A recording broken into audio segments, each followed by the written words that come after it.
حدیث کې راغلی ورته نبی صلی الله علیه وسلم دا آیت ولسته چې یا ایها الذين امنوا قوا انفسكم واهليكم نارا. اے مؤمنانو، اے د ایمان والو، اے هغه خلکو چې تاسو په ځان باندې دا نومي خیره چې موږ مؤمنان او مسلمانان یو. قوا انفسكم واهليكم نارا، دا خپل ځانونه او خپل اهل بچي دا د جهنم د اور نه بچ کړي. علي رضی الله عنه وایي قوا انفسكم واهليكم نارا ما نسدا ويعلموا انفسكم واهليكم الخير. تاسو د خپل ځانونو ته او د خپل بچو ته خیر او زده کوي، قران او حدیث ته زده کوي. وای دا د دې معنی ده.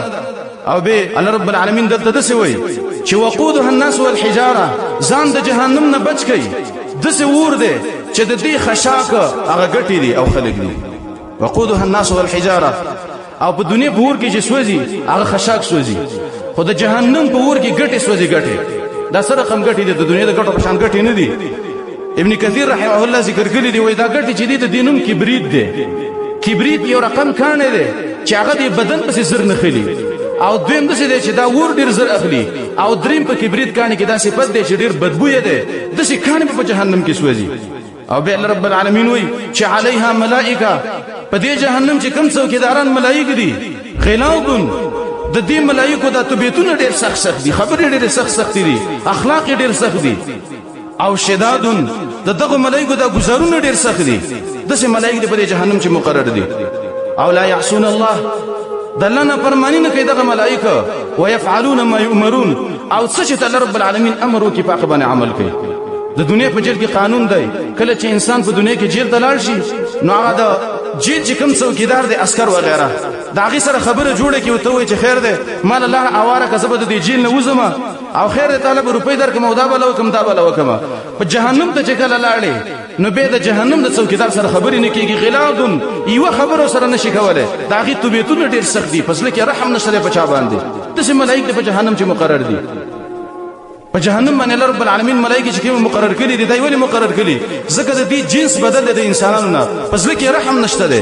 په دنیا کې چې کوم ملائکه دي په زړونو کې رحم شته ده، خو په جهنم چې کوم ملائکه مقرر دي دا هغه په زړونو کې رحم نشته ده.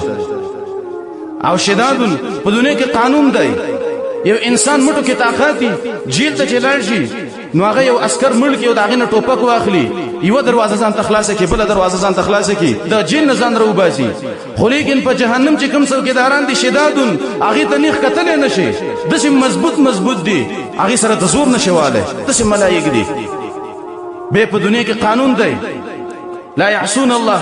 په دنیا کې په جیل کې چې کوم عسکري نو امیر وته وای چې دا سړی ووه نو کې دې چې دغه پسله کې بره حمرا شي تابه کم وای. خو لا يعصون الله، الله چې ملائکه دی ویل د جهنم څوکیدار دی ویل چې فلانه بندونی سوي ووه نو هغه به تابه نرمي راځي. ويفعلون ما يؤمرون، دغه ملائکه ته چې څه ویل شي په باندې به عمل کوي. الله چې د څه ویل چې دې بنده سره د ذکر وکړه، الله رب العالمین سره هغه شان کار کوي. دا الله رب العالمین مونږ ته ویل دي چې انسانانو په جهنم کې بنده د ملائکه سره سری ګوره، په دې دنیا کې ځان بچ کړي د جهنم نه.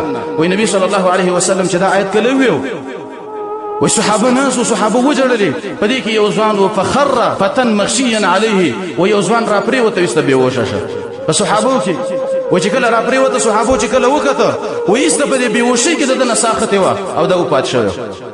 وای نبی صلی الله علیه وسلم د لزیر ورګه په جنت باندې چې ملګری ته خوشاله شته په الله جنت ته رسي.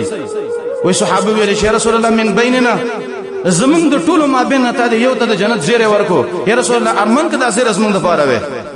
وای نبی صلی الله علیه وسلم ویل چې اسما ملګرو ولې تاسو په قران کې نه دي لوستلي، ولمن خاف مقام ربه جنتان، څوک چې درب ته پیشي نه یریږي دغه لپاره جنتونه دي. نن به موږ ځان سره وګورو، آیا زمونږ استاد په دې ځل کې دا کله راغلي دي چې موږ د الله مخې ته ودرېږو؟ په من کې یو انسان نشته ده مګر دا هر انسان به الله رب العالمین مخې ته ورسي ودرېږي او دا هر کړنی حساب به ورکړي. نبی صلی الله علیه وسلم ویلي په دغه درب د پیشه یره هغه ډیره وا زکه ته په حال زیره راغی، او تاسو کې یره شته ده، خو لیکن د دې په نسبت باندې تاسو کې یره کم ده زکه تاسو د زیره په حال نشته ده. نو دا د سوچ خبرې دي، دا د فکر خبرې دي، لیکن د دې غم زمون سره نشته ده.